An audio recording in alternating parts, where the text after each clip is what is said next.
dhaga'ama seenaan fannoon dhiphinni gooftaan Yesuus danda'e. Ana nama silaa baduuf ture akka inni itti fayyuu biraan ga'e. Daagaddu seenaa fayyina koo haalli ol ba'es yennaa gaddu'e. Waan lafaatiif isaa samiin dhabuu nan gammada fooniin yennaa du'e.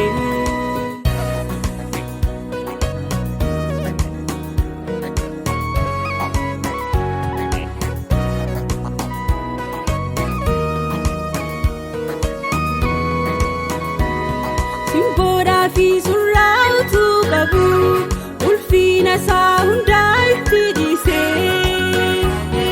Iddoon badee na barbaaduuf jecha waa'ee kootiif cinaachi isaa dhiigee.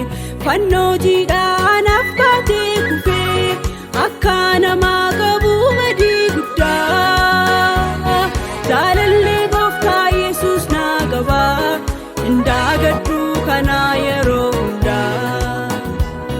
Natti dhaga'ama seenaan fannoon dhiphinni gooftaan Yesuus danda'e. Ana nama silaa baduuf ture akka inni itti fayyuu biraan ga'e. Daagaddu seenaa fayyina koo haalli ol ba'es yennaa gaddu'e. Waan lafaatiif isaa samiin dhabuu nan gammada fooniin yennaa du'e.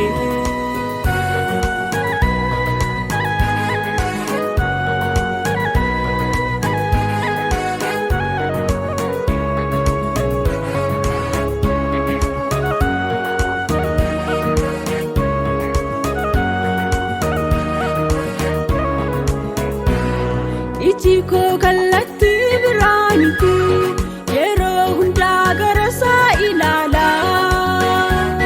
Harkadhee yaaddee buufee bulurraa fannoo Yesuus amanuun hin caala. Fayyinni koo isaan mirkanaa'e isa baasee gatii jibbuu narraa. Raafes ka'ee ol lixees gad ba'ee hin daagaddu waa'ee Yesuus maraa. Natti dhaga'ama seenaan fannoon dhiphinni gooftaan Yesuus danda'e. Ana nama silaa baduuf ture akka inni itti fayyuu biraan ga'e. Daagaddu seenaa fayyina koo haalli ol ba'es yennaa gaddu'e. Waan lafaatiif isaa samiin dhabuu nan gammada fooniin yennaa du'e.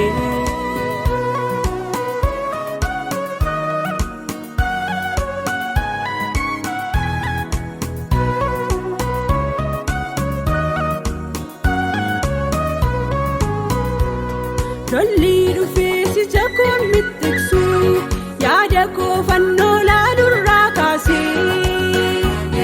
Nan yaadadhaa gatii gooftaan Yesuus lubbuu koo bituudhaaf natti baasee. Waliin galluu biyya lafaaf fooniin gatiitu natti baafamee manoo. Haala dhufuu wajjin jijjiiramee hin daagaddu waa'ee seenaa fannoo. Ani kaananii jiraadhu isan bitamee fanii. Ani kaananii jiraadhu isan bitamee fanii. Ani kaananii jiraadhu isan bitamee fanii. Ani kaananii jiraadhu isan bitamee fanii.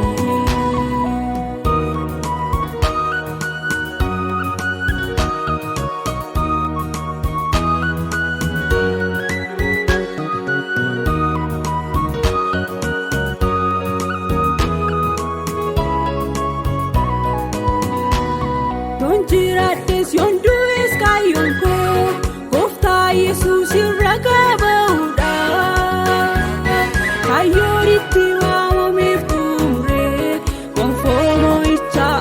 galmaan ga'uudha. Seenaa Golgootaa irraanfachiisee wanti kaayyoo koo jijjiiruun jiru. Isaa qabaachuun anaaf gaadha karaa lafaa yoo fakkaadheessu. Ani kanan bitameefi isaaf ragaa bahuudha. Ani kanan bitameefi isaaf ragaa bahuudha. Ani kanan bitameefi